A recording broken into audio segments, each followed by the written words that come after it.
Olá pessoal, tudo bem? Professor Eduardo Galante, para dar sequência ao nosso curso, simbora falar então sobre a Lei 8.625 de 93.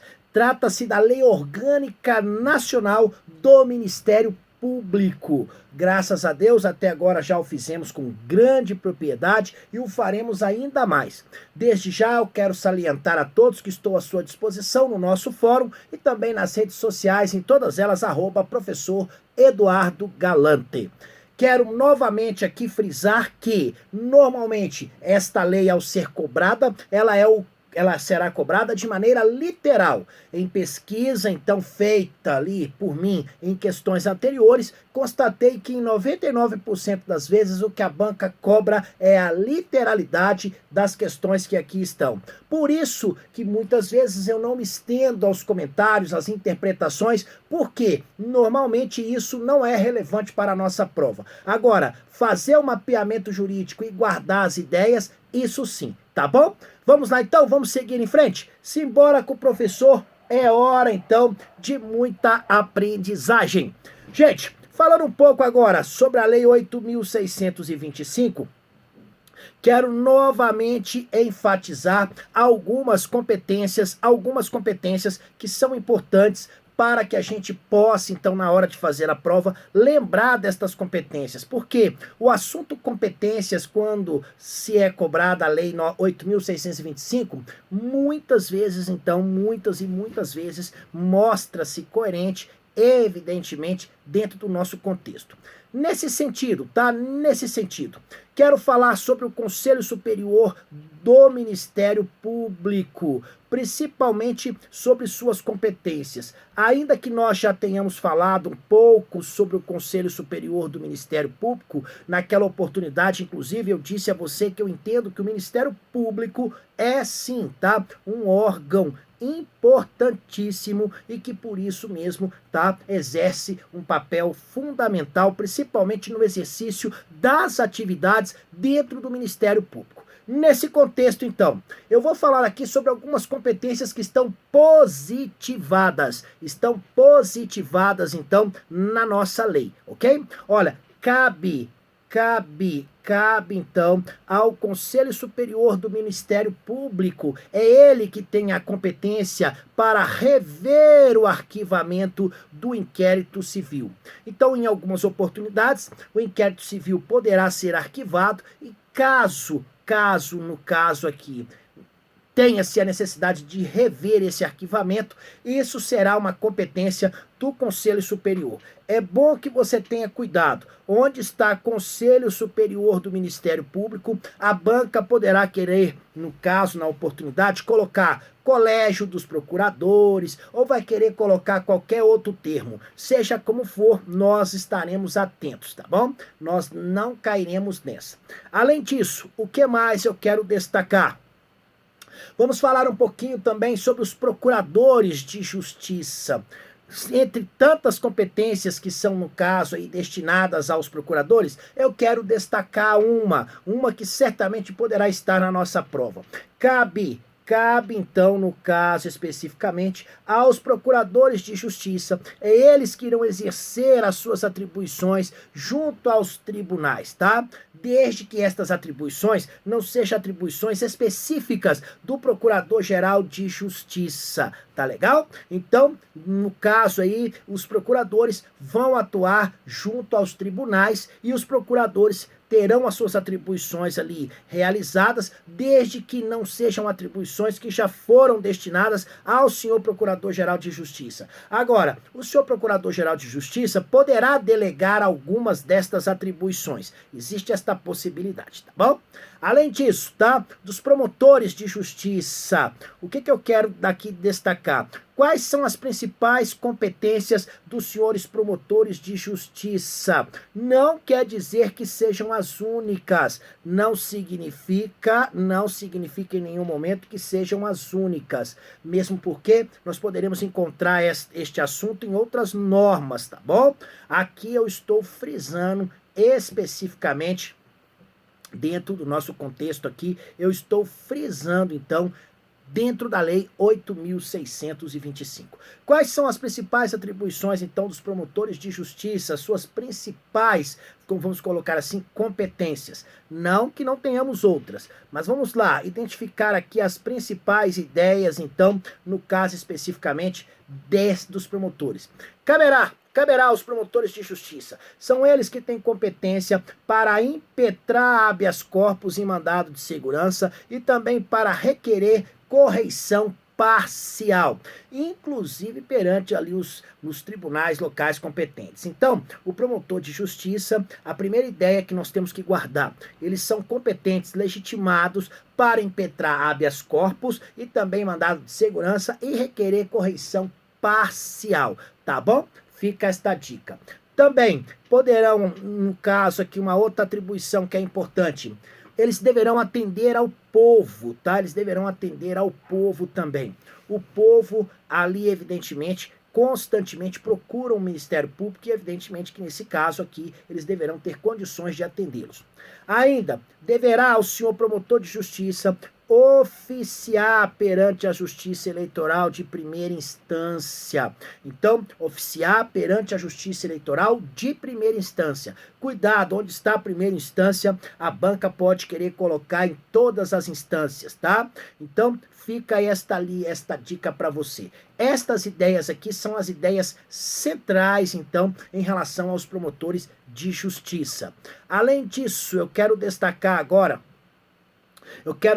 no nosso curso os órgãos auxiliares. Então eu já trouxe as principais características dos órgãos, tá? De administração. Eu já trouxe aqui as principais características dos órgãos de execução e agora eu quero falar das principais características dos órgãos auxiliares, tá bom?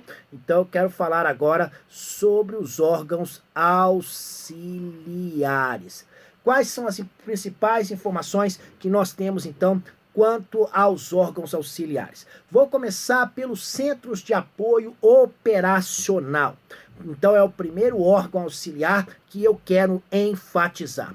Vamos aqui identificar, então, quais são as principais competências dos centros de apoio operacional, porque normalmente é isso que é cobrado em prova. Então, nos termos do nosso documento, tá, da nossa lei, os centros de apoio operacional são órgãos auxiliares, tá? Eles auxiliam, então, a atividade funcional do Ministério Público. E quais são, então, as suas principais competências? Não quer dizer que sejam as únicas, mas são as principais atribuições. O que faz, então, um centro de apoio operacional? Primeiro, ele vai estimular a integração e o intercâmbio entre órgãos de execução que atuem na mesma área de atividade e que tenham atribuições comuns. Então, esta integração e esse intercâmbio passa pela mesma área de atuação e pelas atribuições comuns. Então, a primeira missão é estimular a integração e o intercâmbio entre órgãos de execução. Posteriormente, qual seria a outra atribuição, então, que nós devemos destacar? Ele deverá remeter informações técnico-jurídicas sem caráter, no caso, sem caráter vinculativo aos apoios ligados à sua atividade. Portanto, aqui, mais uma informação relevante, tá? Remeter informações técnico-jurídicas sem caráter vinculativo para todos os órgãos em atividade. Além disso, mais algumas, então, vamos colocar aqui competências dos centros de apoio operacional. Vão estabelecer um intercâmbio também permanente com entidades ou órgãos públicos ou privados que atuem em áreas afins, justamente para que com isso, gente, consiga, no caso ali, elementos técnicos, informações, consiga ali, no caso, tudo aquilo que for necessário para melhor desempenhar as suas funções. Vai remeter anualmente ao Procurador-Geral de Justiça um relatório das suas atividades. Cuidado com essa periodicidade, tá? Onde está anualmente, a banca pode querer utilizar o termo mensalmente, semestralmente, não importa. Nós vamos manter a nossa mente sempre focada, é anualmente. Uma outra atribuição, vai exercer outras funções que sejam compatíveis com a sua, no caso aqui, com a sua atuação. Tá bom? Então, fica aí esta dica para vocês, é uma dica importantíssima.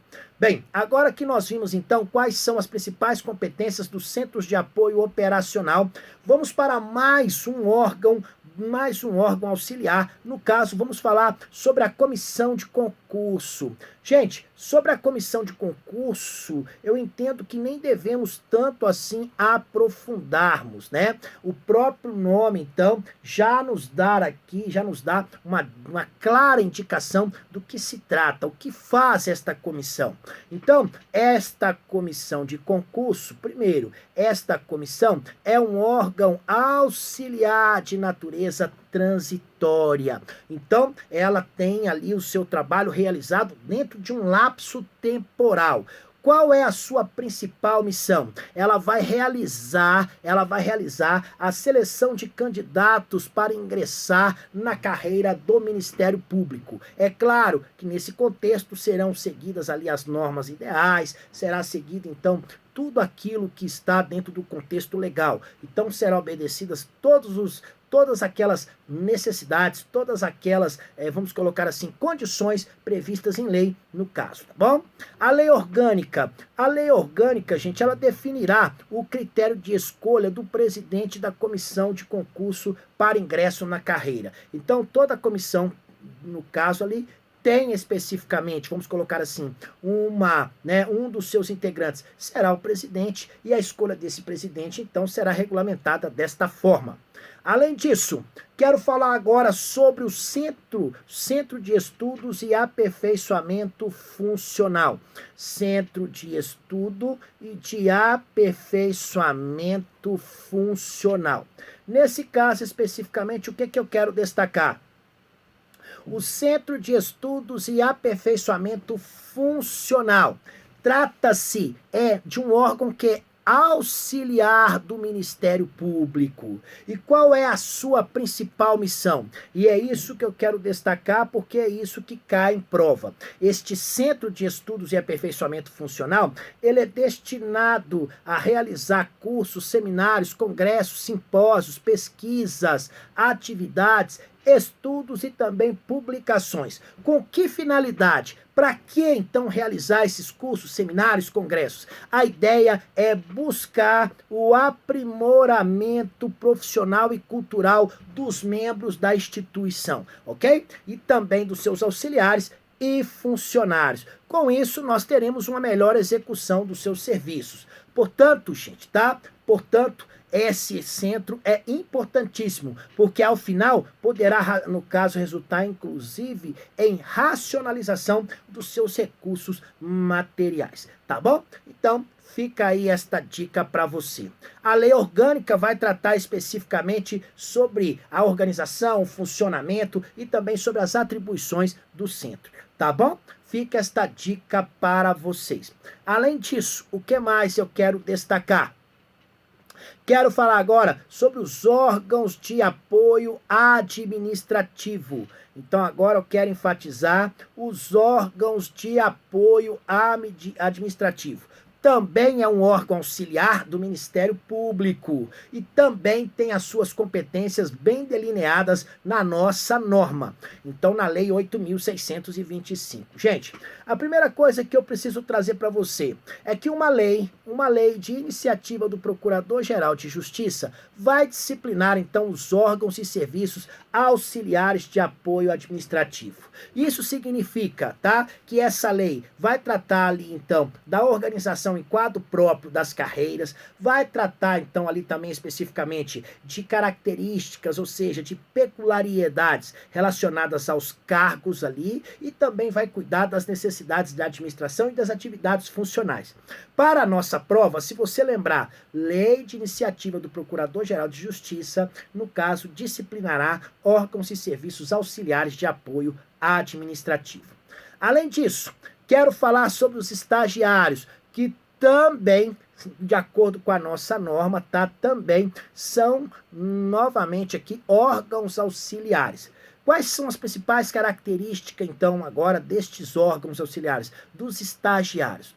Olha, os estagiários do Ministério Público são auxiliares diretos dos senhores promotores de justiça e mais, eles são nomeados pelo senhor Procurador-Geral de Justiça. Lembrando que eles poderão atuar no máximo, tá? Por 3 anos junto ao Ministério Público. E aqui é importante que você guarde isso, tá? Então eles serão nomeados pelo Procurador-Geral de Justiça e não ficarão lá por um prazo maior do que 3 anos. Estas características normalmente são características, são informações que banca gosta muito de utilizar.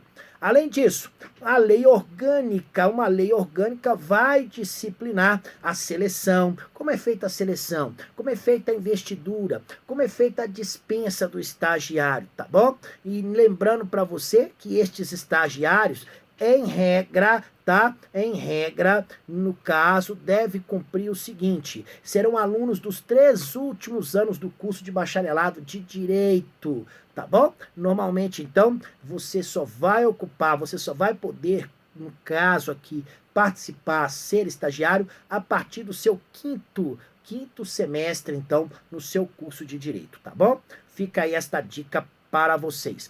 Além disso, quero falar agora sobre as garantias, quero falar então agora sobre as garantias e sobre as prerrogativas dos membros do Ministério Público. Então, em relação aos órgãos, nós fizemos um mapeamento jurídico tranquilo, falei então sobre as principais competências de todos aqueles órgãos e, evidentemente, agora nós podemos avançar um pouco mais.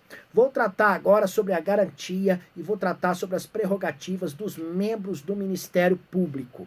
Olha, os membros do Ministério Público sujeitam, tá, ao regime jurídico especial. E eles possuem algumas garantias. E estas garantias é que são cobradas nas provas.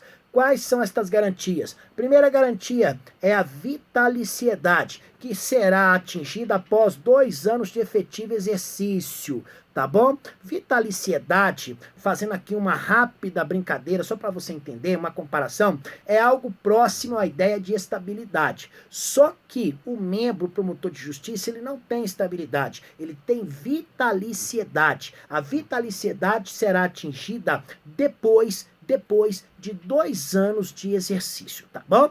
E mais, a partir da sua vitaliciedade, ele só perderá o cargo, tá? Após sentença judicial transitada em julgado. Uma outra, então, no caso, vamos colocar aqui, uma outra garantia, tá? Porque eu estou falando até agora de garantia dos membros do Ministério Público. Uma outra garantia é a inamovibilidade, a não ser que seja por interesse público. Mesmo assim, mediante um processo, não é feito a lá vão ter, não. Então, é a inamovibilidade. Nenhum promotor de justiça será tirado ali da sua, né, do seu local, a sua comarca de trabalho e será mandada para outra de acordo com a vontade ali de uma ou de outra autoridade. Não, as coisas não funcionam assim. Irredutibilidade de vencimentos. Então, nós sabemos que esta irredutibilidade traz segurança jurídica. Então, estas são as garantias estendidas aos membros do Ministério Público. Além disso, tá? O membro vitalício do Ministério Público, em que situação que ele poderá perder o cargo? Ele somente perderá o cargo, gente, por sentença judicial transitada em julgado, tá? Ele somente ali perderá o cargo por sentença judicial transitada em julgado, tá? E nesse caso, normalmente, quais são as situações que poderão, então, levá-lo a esta condição? Caso ele tenha cometido uma prática de crime incompatível com o exercício do cargo, tá? Exercício da advocacia, abandono do cargo por prazo superior a 30 dias corridos. Todas estas situações, então, são situações as quais nós devemos ter em mente. Além disso, a ação civil para a decretação da perda do cargo, ela deverá ser proposta pelo senhor Procurador-Geral de Justiça perante o Tribunal de Justiça local. Então, a ação civil, tá, para a decretação da perda do cargo será proposta por Procurador-Geral de Justiça perante o Tribunal de Justiça local. Lembrando, então, aqui que a banca gosta muito disso, tá? A banca gosta de saber. Portanto, a ação civil perder o cargo só mediante ali sentença do Tribunal de Justiça local. E isso, evidentemente, após autorização do Colégio de Procuradores. Muito cuidado com esta dica número 70. Ela se mostra pertinente no nosso contexto. Além disso, será que esse assunto cai em prova? É claro que cai. De que maneira? Normalmente a banca o fará de maneira literal. Por isso mesmo, preparei aqui uma questão muito próxima daquela que você encontrará no dia da sua prova. E, claro, com isso vamos avançar na nossa preparação, tá bom? Olha só, nos termos da Lei 8.625 de 93, que institui a Lei Orgânica Nacional do Ministério Público, dispõe sobre as normas gerais para a organização do Ministério Público dos Estados e da outra providência, assinale a alternativa correta. Cabe, então, ao Conselho Superior do Ministério Público rever o arquivamento do inquérito civil. Verdade, isso é uma competência do Conselho Superior do Ministério Público. A ação civil para a decretação da perda do cargo será proposta pelo Procurador-Geral de Justiça perante o Tribunal de Justiça local após a autorização do Colégio de Procuradores na forma da lei orgânica. Ok, também tudo certinho. Os estagiários do Ministério Público, auxiliares da Promotoria da Justiça, são auxiliares de fato, serão nomeados pelo Procurador-Geral de Justiça para um período superior a 2 anos. Não, gente, o estagiário pode ficar por até 3 anos e não 2 anos, como está aqui estabelecido. Então a letra C mostra-se incoerente, está errada. Letra D. O Centro de Estudos e Aperfeiçoamento Funcional é órgão auxiliar do Ministério Público destinado a realizar cursos, seminários, congressos, simpósios, pesquisas, atividades, estudos e publicações, visando ao aprimoramento profissional e cultural dos membros da instituição, dos seus auxiliares e funcionários, bem como a melhor execução dos seus serviços e racionalização de seus recursos materiais. Ok, então aqui novamente o Centro de Estudos se mostra coerente. Letra E, a comissão de concurso, tá? A comissão de concurso, órgão auxiliar de natureza transitória, incumbe realizar a seleção de candidatos, no caso, ao ingresso na carreira do Ministério Público, na forma da lei orgânica, observada aí a Constituição Federal. Verdade, gente. A comissão de concurso, ela tem essa proposta, ela tem esta finalidade e ela tem natureza transitória, é só mesmo durante o prazo em que o concurso ocorrerá, tá bom?